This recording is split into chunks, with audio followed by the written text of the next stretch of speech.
Kung sa tingin mo napakamahal na ng gastos mo para sa vacation trip mo ngayong summer, mas malulula ka sa mga halaga ng resorts sa listahang ito. Dahil sa video na ito, sisilipin natin ang mundo ng ultimate luxury. Mga paradise resorts sa Pilipinas na hindi lang daang-daang libong piso ang halaga, kundi pwede ring umabot ng milyon-milyon para sa isang gabi lang. Mula sa mga private island na eroplano lang ang access hanggang sa mga ultra-exclusive hideaways na dinadayo ng mga celebrities at bilyonaryo. Ibang level na bakasyon ang pag-uusapan natin dito. Kung curious ka kung ano ang itsura ng tunay na luxury getaway sa bansa, tara! At tuklasin natin ang top 10 pinakamahal na resorts sa Pilipinas. Baka malay mo napuntahan mo na ang isa sa mga ito. Pero disclaimer lang, ang mga presyong mababanggit ay base sa mga verified articles, official websites ng resorts at credible media reports. Tandaan na maaaring magbago ang rates depende sa season, availability, uri ng accommodation at bilang ng guests. Ngunit bago ang lahat, kung bago ka pa lang dito, huwag kalimutang i-click ang like and subscribe button at i-on na rin ang bell icon para updated ka sa mga bagong videos na punong-puno ng kaalaman. Salamat agad at welcome ka dito, new subscriber. At maging sa ating growing PH Headlines community, maraming salamat po. 10. Misibis Bay Resort. Sa Luzon matatagpuan ang isang 5-hectare private island na kilala sa kakaibang kombinasyon ng luxury at adventure na may nakakamanghang tanawin ng Pacific Ocean at ang iconic na Mayon Volcano, ang Misibis Bay Resort sa Albay, Bicol. Dito matatagpuan ang tropical paradise na napapalibutan ng palm trees. Sa accommodation, mayroon silang 53 garden view rooms, 56 modern sea view rooms at 26 Asian-inspired villas. Ayon sa kanilang official website, ang presyo kada stay ay nagsisimula sa humigit kumulang 25,500 pesos para sa garden view room at maaaring umabot ng 70,000 pesos para sa kanilang luxury villa para sa 2 tao. Pero hindi dito nagtatapos ang gastos. Bukod sa accommodation, hiwalay pa ang bayad sa iba't ibang activities na pwede mong subukan sa isla. Kabilang dito ang non-motorized activities gaya ng crystal kayak at snorkeling, pati na rin ang motorized activities tulad ng banana boat ride at jet ski. Mayroon din silang ATV rides at diving packages na ang presyo ay maaaring maglaro mula 320 pesos hanggang 30,800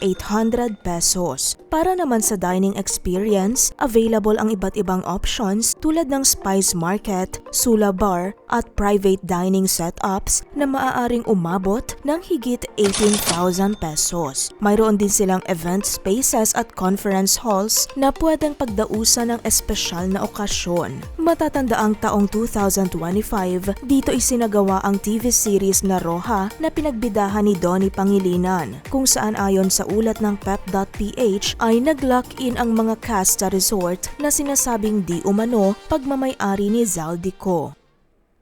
9. El Nido Resorts. Mararanasan dito ang kakaibang kombinasyon ng luxury, nature vibes at sustainability na pinamamahalaan ng Ayala Land Hospitality. Ang isla na ito ay binubuo ng 4 na eco-luxury island resorts na Pangulasian, Lagen, Minilok at Apulit, kung saan ang bawat isa ay may sariling karakter mula sa serene luxury hanggang sa immersive eco-adventures. Isa sa pinaka-highlight ay ang Lagan Island Resort na tinuturing na flagship eco-luxury destination ng islang ito. Matatagpuan ito sa Bacuit Bay na papalibutan ng Napuro Forest. Andito rin ang 250 million year old limestone cliffs at wildlife. Sa kabuuan, mayroon din silang magagarang accommodations sa 4 na resort na aabot umano sa approximately 190 rooms, suites at villas. Bukod sa snorkeling sa reef, kayaking at island hopping sa mga secret lagoons, kilala rin ang lugar bilang isa sa mga dive hotspots sa bansa. Dito rin kinunan ang ilang eksena ng The Bourne Legacy, kaya cinematic talaga ang buong paligid. Ayon sa artikulo ng Tatler Asia, sinasabing gumastos umano gobyerno ng $1 million para sa suporta sa conservation ng reefs at marine life sa isla. Para naman sa relaxation, matatagpuan dito ang pinakamalaking holistic wellness destination sa Palawan na Lagan Wellness Center. Ang pinakamataas na antas ng luxury sa grupo ay matatagpuan sa Pangulasian Island Resort kung saan ang mga villas ay strategically spaced para sa maximum privacy at napapalibutan ng nakakamanghang ganda ng kalikasan. Dahil sa world-class experience na alok nito, hindi nakapagtataka na ang El Nido Resorts ay paulit-ulit na kinikilala ng Condé Nast Traveler bilang isa sa best resorts in Asia at sa buong mundo. Para naman sa rates, ang Lagan Island Resort ay karaniwang umaabot sa approximately 71,667 pesos to 87,597 pesos per night. Sa Minilok Island Resort, pwedeng umabot sa approximately 63,366 pesos to 77,889 pesos per night. Habang sa Pangulasian Island Resort ay nagkakahalaga ng approximately 66,906 pesos to 82,836 pesos per night ayon yan sa official website ng resort.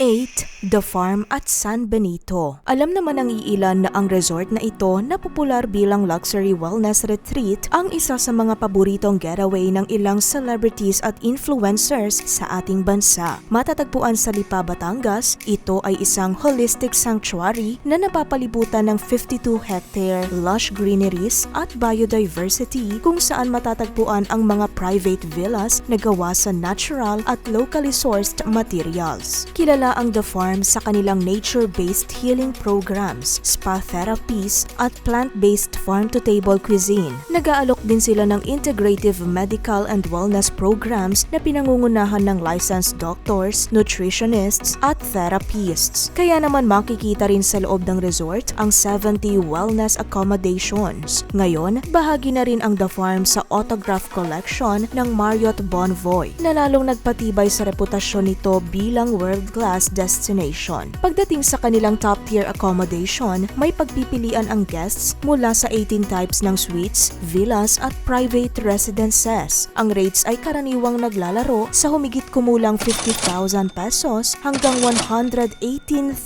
pesos kada gabi. Base yan sa kanilang official website. Ilan sa mga sikat na personalidad na nakapunta na sa The Farm ay sina Catherine Bernardo, Sara Labati, Gabby Garcia and Khalil Ramos, Bella Padilla at marami pang iba.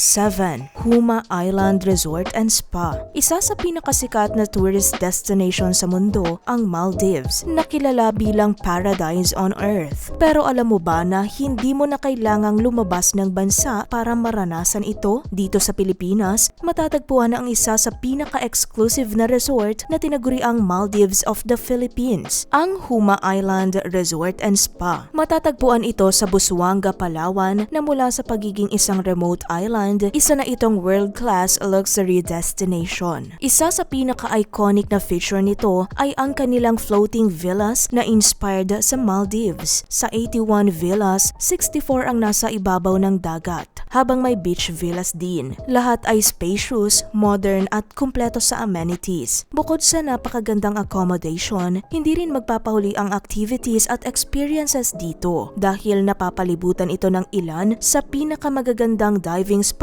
sa bansa. Isa pang kakaiba rito ay ang sikat na Kapuruan Spa, isang overwater spa na may glass bottom flooring kung saan makikita ang mga isda habang nagpapamasahe. Mayroon din silang bars at dining outlets na nag-aalok ng iba't ibang cuisine, mapa-local man o international dishes. Para sa estimasyon kung magkano ang rates dito, base sa mga huling available na impormasyon online gaya ng Tatler Asia, ang kanilang Platinum All-Inclusive Package ay dating nagsisimula sa humigit kumulang 73,399 pesos para sa water villa for 2 paying adults at maximum of 3 children. Ang beach villas naman ay pwedeng umabot sa 82,499 pesos habang ang 2-bedroom presidential suites ay umaabot sa 179,999 pesos.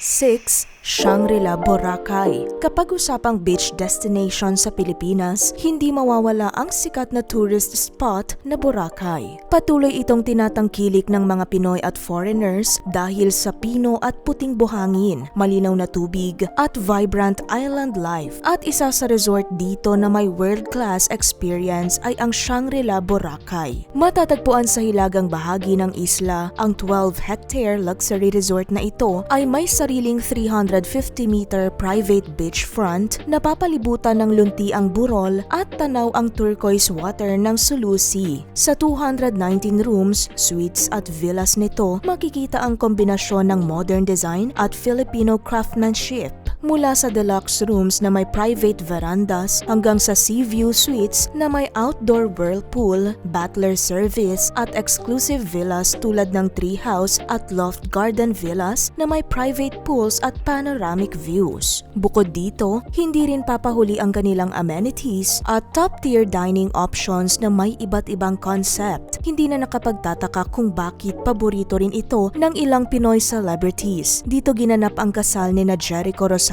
at Kim Jones, pati ni Maxine Magalona at Rob Mananquil. Kinilala rin ito bilang isa sa best resorts in Asia ng Condé Nast Traveler. Pagdating naman sa presyo, base sa kanilang official website, ang deluxe room ay may presyo na nagsisimula sa humigit kumulang 29,267 pesos per person at maaaring umabot ng higit 237,000 pesos para sa kanilang presidential villa. 5. Nay Palad Hideaway. Ang Siargao ay kilala bilang surfing capital ng Pilipinas, pero higit pa sa alon ang maiaalok nito. Sa timog na bahagi ng isla matatagpuan ang Nay Palad Hideaway, isang low-key ngunit ultra-luxurious barefruit luxury resort kung saan pwede mong iwan ang tsinelas at maranasan ang ultimate island escape. Dating kilala bilang Dedon Island Resort, ang Nay Palad Hideaway ay muling binuo matapos maapektuhan ng Typhoon Odette noong 2021. Ito ay naging isang eco-conscious sanctuary na dinisenyo para sa mga modern travelers na naghahanap ng privacy at sustainability. Ang resort ay binubuo ng 10-touch roof villas na gawa ng mga Filipino artisans gamit ang lokal na materyales, kaya naman napaka-tropical ng tema. Napapaligiran ito ng mangrove forests malapit sa underground caves, virgin beaches at maging sa sikat na Cloud9. Bukod sa napakagandang lokasyon, hindi rin papahuli ang kanilang amenities. Mayroon silang spa, fitness gym, yoga area, infinity pool, wellness at fine dining experiences. Ngunit ang tunay na highlight dito ay ang personalized at all-inclusive experience mula sa surfing at island hopping hanggang sa chauffeured island tours, cooking classes kasama ang kanilang resident chef at private in-villa dining. Sa kabuuan, ang Nay Palad Hideaway ay isang world-class retreat na nagbibigay ng ultimate privacy at relaxation dahil kung bakit kabilang ito sa Gold List 2026 ng Condé Nast Traveler bilang isa sa pinakamahusay na resorts sa mundo. Pero hindi rin pangkaraniwan ang presyo. Ayon sa kanilang impormasyon, ang Ocean View Villa ay maaaring umabot sa humigit kumulang 157,429 pesos per night, habang ang Garden View Villa ay nasa 131,999 pesos. Ang Coral Villa naman ay nagkakahalaga ng 173,172 pesos at ang pinaka-premium na Perla Villa ay maaaring umabot sa 239,777 pesos kada gabi. 4. Ariara Island. Kung usapang ultimate exclusivity at private paradise, hindi magpapahuli ang Ariara Island. Isang hidden gem sa Northern Palawan na kinilala bilang pang number 1 sa 100 best holiday destination ng Vogue UK noong 2012. Matatagpuan sa pagitan ng Coron at El Nido, ang buong 125-acre private tropical paradise na ito ay ang isa sa islands for rent sa Pilipinas. Sa kahabaan ng beach, makikita ang 10 villas at suites na bawat isa ay may natatanging tanawin at disenyo. Mula sa beach cottages hanggang sa jungle villas na nakaangat sa stilts. Pang 5-star din ang accommodation dito dahil sa luxury at comfortable experience. Sa gitna naman ng isla ay ang main lodge, isang social hub kung saan matatagpuan ang dining hall. Sa labas may infinity pool na nakaharap sa dagat at isang 140-meter pier. Dito rin matatagpuan ang kabana na isang paboritong spot ng mga bakasyonista. Pero syempre, may katapat ang ganitong klaseng karangyaan. Ayon sa preview.ph, maaaring rentahan for exclusive views ang buong isla para sa grupo ng 15 to 18 guests at maaaring pumatak ang halaga sa approximately $475 per person per night o approximately 28,800 pesos sa kasalukuyang exchange rate. Samantala, base sa kanilang official website, ang full island rental ay may starting cost worth $9,000 per night o approximately 546,000 pesos at maaari pang tumaas ng hanggang 20% kapag peak season. 3. Amanpulo. Ang isa sa pinaka-eksklusibo at ultra-luxurious na resort na siyang ultimate A-listers resort sa Pilipinas na Amanpulo ay matatagpuan sa pamalikan sa Cuyo Archipelago ng Northern Palawan. Bilang isang private island resort sa gitna ng Sulu Sea, kilala ang Amanpulo sa matinding privacy at world-class service. Dito mararanasan ang mga ultimate seclusion, kaya naman ang mga guest ay kinakailangang sumakay gamit ang maliit na eroplano ng resort na may regular shuttle schedule papunta at pabalik ng isla. Sa kanilang accommodation, may pagpipilian ang guests mula sa mga kasitas na matatagpuan sa beachfront o nakatago sa forest canopy hanggang sa mga villas na may sariling private pool, chef at butler. Hindi rin papahuli ang kanilang amenities at experiences. Mayroon silang spa, gourmet dining na nag-aalok ng Filipino at Italian cuisine, pati na rin ang mga exclusive activities tulad ng diving, private yacht tours at island exploration. Bukod sa pagiging world-renowned destination, paborito rin ito ng mga celebrities at high-profile personalities. Noong 2022, dito naganap ang engagement ni Pia Wurtzbach at Jeremy Johnsey ayon sa ulat ng pet.ph. Ilan pa sa mga international celebrities na bumisita na rito ay sina Brad Pitt, Madonna, Bill Gates, Beyonce at Lee Yeri.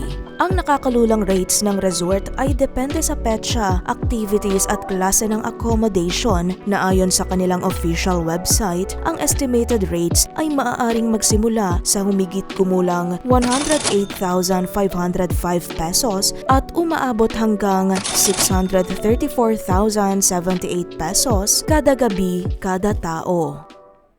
2. Balesin Island Club. Ang 500-hectare private tropical sanctuary na ito sa Polillo, Quezon ay ang isa sa pinakamalaki at pinaka-eksklusibong resort sa bansa. Kilala ito sa 7.3-kilometer long pristine white sand beaches, kahangahangang natural beauty at bilang isang members-only luxury destination na paborito ng mga celebrities at mga elite sa Pilipinas. Ang isa sa pinaka-unique na feature nito ay ang 7 globally inspired villages: Balesin, Bali, Phuket, Mykonos, Saint-Tropez, Costa del Sol at Toscana. Bawat village ay may sariling tema kung saan ang architecture, landscaping at pati cuisine ay hango sa mga sikat na destinasyon sa mundo. Bukod sa mga villages, mayroon ding iba't ibang klase ng villas tulad ng The Balesin Royal Villa, Private Villas, Regency Villas at ang Central Clubhouse na nagsisilbing elegant venue para sa events. Sa katunayan, isa ito sa mga dream wedding destinations sa ating bansa na may mahigit 20 venues. Ayon sa ulat ng preview.ph noong 2020, ang wedding packages ay maaaring umabot ng 6 million pesos para sa 100 guests. ngunit may mga packages na bumababa sa humigit kumulang 2.5 million pesos. Hindi rin papahuli ang amenities at activities sa isla. Mayroon itong 28 restaurants at bars, pati na rin ang main clubhouse, Balasin Chapel, Family Picnic Grove, Ifugao Village, mga spa at seafood farm. Para naman sa adventure seekers, pwede ditong subukan ang iba't ibang water at indoor activities. Ngunit ang pinakamahalagang detalye, hindi basta-basta makakapasok dito. Kailangan ng membership para ma-access ang isla. Ayon sa Philippine Star Life, ang international membership ay nagkakahalaga ng $50,000 o humigit kumulang 2.5 million pesos, ngunit sa kasalukuyan ay aabot ito sa approximately 3 million pesos. Samantala, ayon sa pep.ph, ang gold membership ay nasa 2.5 million pesos na may kasamang 7 free nights. Ang diamond membership ay 4.5 million pesos para sa 14 nights at ang platinum membership ay umaabot sa 6.5 million pesos na may 28 free night stay kada taon. Matatandaang dito ikinasal ang ilang showbiz personalities gaya ni Heart Evangelista at Shiz Escudero, maging sina Billy Crawford at Colleen Garcia. 1. Banwa Private Island Resort. Kung akala mo nakita mo na ang sukdulan ng mga luxury resorts sa Pilipinas, may masihigit pa dyan. Ang Banwa Private Island Resort sa Palawan na kinikilala bilang isa sa pinakamahal hindi lang sa Pilipinas, kundi sa buong mundo. Matatagpuan sa loob ng isang UNESCO Biosphere Reserve, ang pribadong isla na ito ay may lawak na humigit kumulang 6.5 hectares. Binubuo ito ng 6 na ultra-luxurious beachfront villas, bawat isa ay may sariling infinity pool, jacuzzi deck, private chef, butler, at personalized services. Mayroon din itong 12 garden suites at isang owner's residence at kayang mag-accommodate ng hanggang 48 guests. Bilang isang world-class destination, mabilis itong nakilala bilang world's most expensive island resort base sa mga ulat. Bukod sa napakagarang accommodation, kasama rin sa experience ang organic dining, curated activities, at isang dedicated guest services team na tututok sa bawat detalye ng iyong stay. Matatandaang noong 2019, binisita ng TV personality na si Tim Yap ang nasabing luxury resort na may milyon-milyong halaga ang rate, ayon sa ABS-CBN News report. Pero gaano nga ba kamahal ang overnight stay sa bigating resort na ito? Sa dami ng villas dito, pwede ring mag-book ng isang villa na nagre-range sa 225,900 pesos plus 50,829 pesos additional taxes and fees per night hanggang 370,476 pesos plus 83,357 pesos additional taxes and fees per night base yan sa official website ng resort. Dahil sa level ng luxury na inaalok nito, hindi nakapagtataka na gumawa ito ng mga headline mula sa ilang credible local at international media sources gaya ng CNN, ABS-CBN News at South China Morning Post. Ayon sa mga report, ang overnight stay dito ay nagkakahalaga umano ng $100,000 o humigit kumulang 5.2 million pesos kung saan base sa kasalukuyang exchange rate, katumbas ito ng halos 6 million pesos para yan sa renta ng buong resort. At dyan nagtatapos ang ating luxury escape journey para sa top 10 pinakamahal na resort sa Pilipinas. Para sa'yo, worth it ba ang magbakasyon sa mga ganito kamahal na resorts o mas pipiliin mo pa ring maging praktikal? Alin sa mga nabanggit ang pinakanagulat ka sa presyo? At kung bibigyan ka ng chance, saang resort sa mga ito ang pinakagusto mong mapuntahan? Ikomento mo na rin ang opinion mo tungkol sa topic na ito. Kung may karagdagan kang impormasyon o may gusto kang isuggest na susunod na topic, huwag kang mag-atubiling ibahagi ito. Kung nagustuhan mo ang ganitong klase ng video, huwag kalimutang i-like upang magsilbing signal sa amin na gumawa pa ng mga ganitong video. Kung gusto mo pang matuto ng ganitong informative content, make sure na nakasubscribe ka na sa channel na to. I-click na rin ang bell icon dahil ito ang pinaka-the best way para masuportahan ang ating munting channel. At dyan na muna magtatapos ang ating video. Hanggang sa susunod nating talakayan, stay informed at stay curious. Salamat sa panonood ka PH Headlines.